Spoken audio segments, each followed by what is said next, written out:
नमस्कार दर्शकों, इस वक्त की बड़ी खबर में आप सभी का स्वागत है। इस शर्त पर दोबारा हो सकती है नीट परीक्षा। जी हां, बिल्कुल आपने सही सुना। आप सभी दर्शकों को बता दें कि इस शर्त पर दोबारा हो सकती है नीट परीक्षा। सीजेआई ने सुनवाई के दौरान छात्रों को लेकर क्या क्या कहा है, आप सभी दर्शकों को हम बताने जा रहे हैं। आप सभी को बता दें कि यूजी 2024 नीट यूजी परीक्षा पर आज सुप्रीम कोर्ट में सुनवाई जारी है।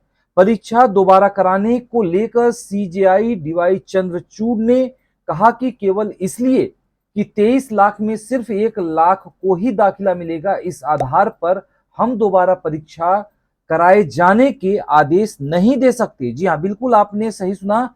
डीवाई चंद्रचूड़ ने कहा कि केवल इसलिए 23 लाख में से सिर्फ 1 लाख को ही दाखिला मिलेगा, इस आधार पर हम दोबारा परीक्षा कराए जाने के आदेश नहीं दे सकते।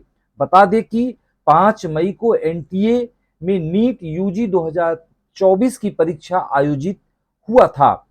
सुप्रीम कोर्ट में नीट यूजी 2024 परीक्षा में कथित पेपर लीक और गड़बड़ी से संबंधित मामलों की सुनवाई जारी है। सुप्रीम कोर्ट ने कहा कि मामले की जल्द सुनवाई हो और लाखों छात्र इस मामले में नतीजे का इंतजार कर रहे हैं। तो आप सभी दर्शकों को बता दें कि दोबारा परीक्षा कराए जाने पर कोर्ट ने कही है ये बात। तो क्या कहा है, आप सभी दर्शकों को बताने जा रहे हैं।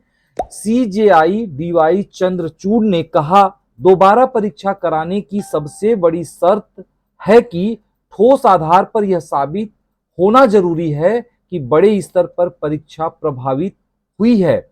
आगे उन्होंने कहा, हालांकि सीजेआई ने यह भी कहा कि केवल इसलिए कि 23 लाख में सिर्फ 1 लाख को ही दाखिला मिलेगा, इस आधार पर हम दोबारा परीक्षा कराए जाने के आदेश नहीं दे सकते।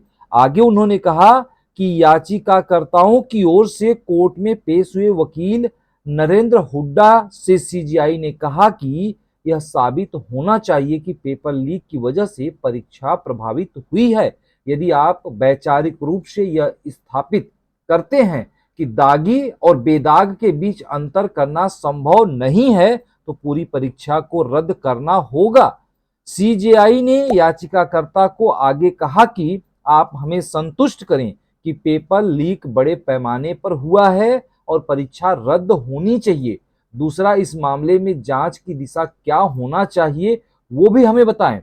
मुख्य न्यायाधीश डीवाई चंद्रचूड़ ने हुड्डा से नीट कट ऑफ के बारे में भी पूछा। जवाब देते हुए नरेंद्र हुड्डा ने स्पष्ट किया कि 164 से अधिक अंक प्राप्त करना उत्तीर्ण होने के बराबर है, जिससे उम्मीदवारों को 50वें परसेंटाइल से ऊपर रखा जाता है। आगे आप सभी दर्शकों को बता दें कि परीक्षा में गड़बड़ियों को लेकर मचा है घमासान। बताते चले कि 5 मई को एनटीए ने नीट यूजी 2024 की परीक्षा आयोजित किया था। नीट यूजी परीक्षा आयोजित की थी और 4 जून को परिणाम घोषित हुए थे। नतीजों में टॉपर्स की संख्या, ग्रेस मार्क्स, कट ऑफ आदि को लेकर उठे सवालों के आधार पर याचिकाओं ने सुप्रीम कोर्ट का दरवाजा खटखटाया था और आज सुनवाई के दौरान ये बातें अब तक निकल करके सामने आई हैं। तो नीट यूजी परीक्षा पर हम विशेष ध्यान बनाए रखेंगे। बने रहिएगा मेरे साथ।